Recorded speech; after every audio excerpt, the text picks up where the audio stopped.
ఉదయం లెగంగాల్నే ఫస్ట్ అయితే అందరం ఇలా సోఫాల్లో కూర్చున్నామండి. అసలెంతో ప్రశాంతంగా అనిపిచ్చింది. కాసేపు అలా కూర్చున్న తర్వాత పనంతా స్టార్ట్ చేసుకోవచ్చు కదా అని చెప్పేసి.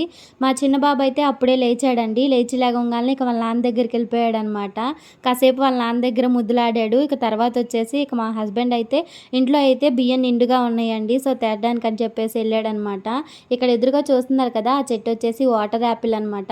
ఆ చెట్టయితే ఇక గవర్నమెంట్ వాళ్ళేసారో తెలీదు. అమ్మమ్మ వాళ్ళే వేసుకున్నారో తెలీదండి. ఎదురొచ్చేసి అమ్మమ్మ వాళ్ళవుతారనమాట చుట్టాలే. సో, అందుకని చెప్పేసి ఇక షూట్ చేశాను. వాళ్ళ ఇంట్లో అయితే చాలా చెట్లే ఉన్నాయండి. మామిడి చెట్టు కాడ్నుంచి వేప చెట్టు అన్నీ ఉన్నాయనమాట. చాలా బాగా అనిపిచ్చిద్ది చూస్తే వాతావరణం. ఇక్కడొచ్చేసి వస్తూ అయితే టిఫిన్ తీసుకురమ్మన్నాను. టిఫిన్ ఎందుకని చెప్పేసి అట్టుపిండి తీసుకొచ్చారనమాట. నాకసలు బయట అట్టుపిండి అస్సలకి నచ్చదండి. కాకపోతే ఇంకేంటి తెచ్చారు కదా అని చెప్పేసి ఇక్కడైతే అట్లు వేసేస్తున్నాను పిల్లలకి, మా హస్బెండ్‌కి. ఫస్ట్ వాళ్ళకేసిచ్చిన తర్వాతే ఎప్పుడైనా నేను వేసుకొని తింటానండి. ఒకవైపు అయితే మా హస్బెండ్ అయితే తొందర పెట్టేస్తున్నారండి. నాకు టిఫిన్ తొందరగా ఏసివ్వు, నేనైతే షాప్‌కెళ్ళాలి కదా అని చెప్తున్నారు. సరే కదా అని చెప్పేసి ఫస్ట్ అయితే ఆయనకైతే టిఫిన్ వేసిచ్చేస్తున్నాను. పిల్లలు నేనైతే ఇప్పుడే కదా బ్రష్ చేసింది, కొంచెం సేపు ఆగి తినొచ్చు కదా అని ఉన్నాము.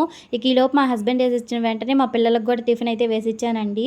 ఇక ఆయనకైతే అట్టులోకి ఎప్పుడైనా సరే ఎగ్గట్టు అయితే ఇష్టమనమాట. దాంట్లో కొంచెం అంత కారం వేశాను. ఈ కారప్పొడికైతే ఒక స్టోరీయే ఉందండి. మా హస్బెండ్ అయితే ఒకరోజు బయట హోటల్‌లో టిఫిన్ చేస్తున్నప్పుడు ఆయనకైతే ఆ కారప్పొడి బాగా నచ్చింది.